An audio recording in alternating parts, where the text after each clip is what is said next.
Dictation 100 शब्द प्रति minute 5 second बाद शुरू। शुरू। एक तरफ यौन स्वातंत्र्य को निजता का अधिकार माना जाता है तो दूसरी तरफ उम्र के आधार पर अंतर्राष्ट्रीय मानकों से अलग हटकर कानून बनाए जाते हैं। ऐसे में आवश्यक है कि सहमति से संबंध, विवाह की उम्र और पक्षकारों के वैयक्तिक अधिकारों के विवाद पर गहन विमर्श और यथासंभव विवादित मुद्दों के निस्तारण का प्रयास किया जाए।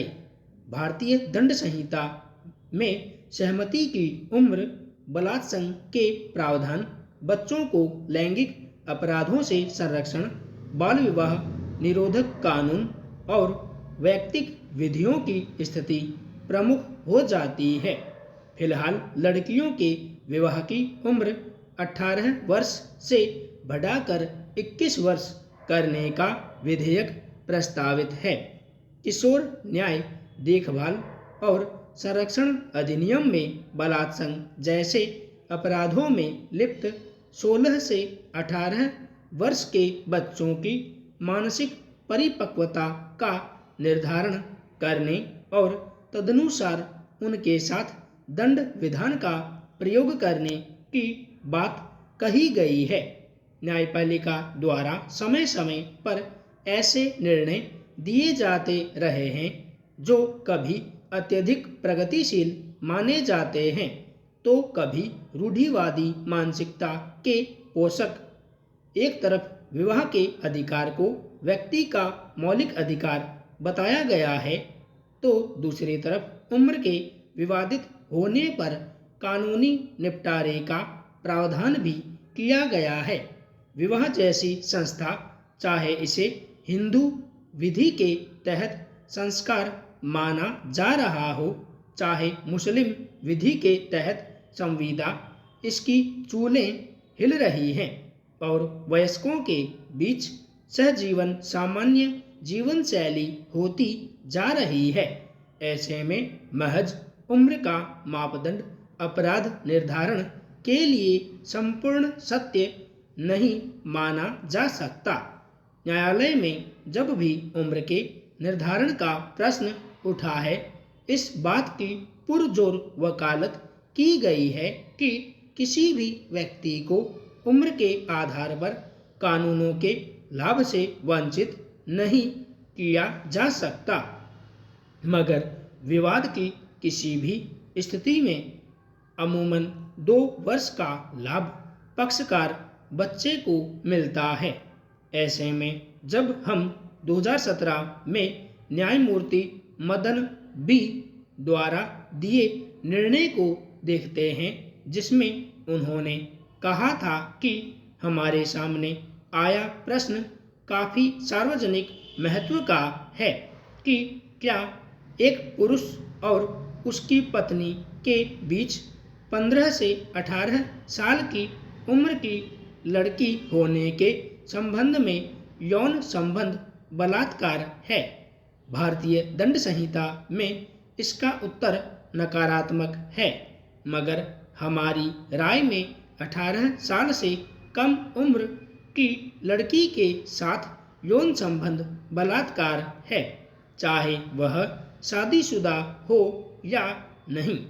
ऐसा लगता है कि तभी से व्यवहारिक बलात्संग का प्रश्न अपने उत्तर तलाश रहा है। दूसरी तरफ बाल विवाह निरोधक कानून 18 वर्ष से कम उम्र के विवाह को शून्य घोषित करता है, पर ऐसे विवाह से भी अगर कोई संतान उत्पन्न हो जाती है तो ऐसी संतान को जायज मानते हुए उसे समस्त अधिकार प्रदान किए जाते हैं। इस संदर्भ में दिल्ली उच्च न्यायालय के एक फैसले को देखें, जहां एक 17 वर्ष की अवयस्क मुस्लिम लड़की ने प्रेम में पड़कर मुस्लिम विधि के अनुसार विवाह किया, पर अपने माता पिता द्वारा प्रताड़ित की जा रही थी। उसने अपनी सुरक्षा की गुहार लगाई। तब न्यायालय ने न सिर्फ उसे सुरक्षा प्रदान करने की अनुशंसा की, बल्कि यह भी कहा कि वह चाहे तो अपने पति के साथ रह सकती है। पर न्यायालय ने यह भी कहा कि इस आधार पर आगे के मामले निर्णीत न किए जाएं।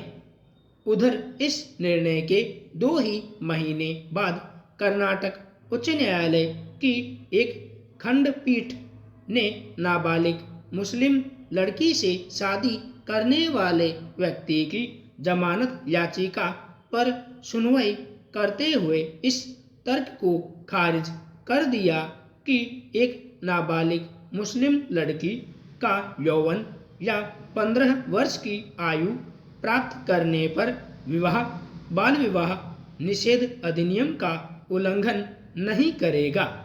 पीठ ने आगे कहा कि पॉक्सो अधिनियम एक विशेष अधिनियम होने के नाते पर्सनल लॉ को दरकिनार करता है।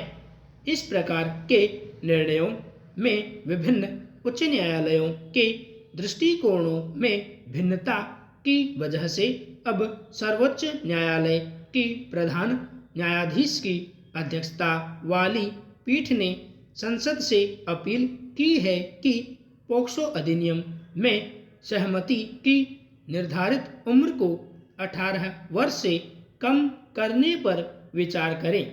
इस अपील के पीछे मंशा यही रही होगी कि ऐसे किशोर वय के बच्चे अगर प्रेम में पड़कर आपसी सहमति से संबंध बनाएं तो उन्हें अपराधी न समझा जाए। मगर सरकार ने इस पर सहमति नहीं जताई है। स्पष्ट है कि निश्चित ही ये मामले बेहद संवेदनशील हैं।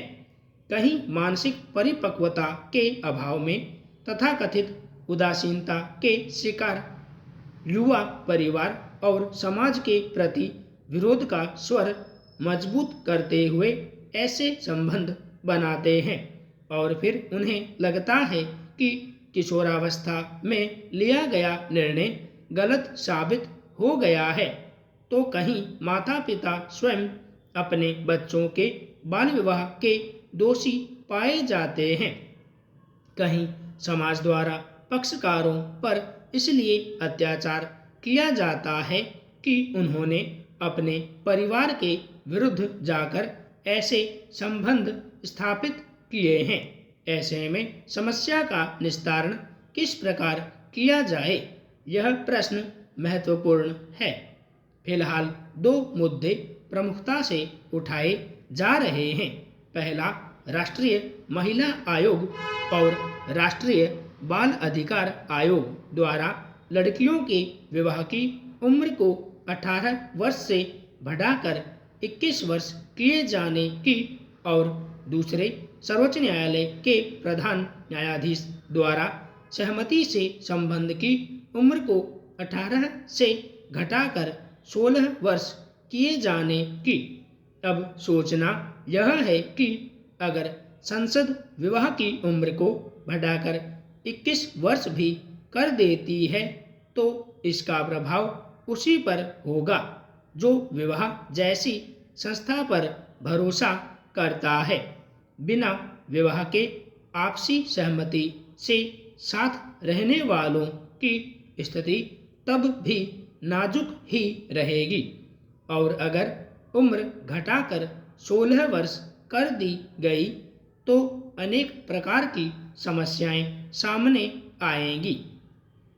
कभी उनके अपने माता पिता और परिवार द्वारा ही मुकदमा दायर होगा तो कभी पक्षकारों में से ही किसी द्वारा विवाह के झांसे में संबंध बनाने का मामला आएगा और न्यायालय को सहमति की स्वतंत्रता के प्रश्न पर मगजमारी करनी होगी।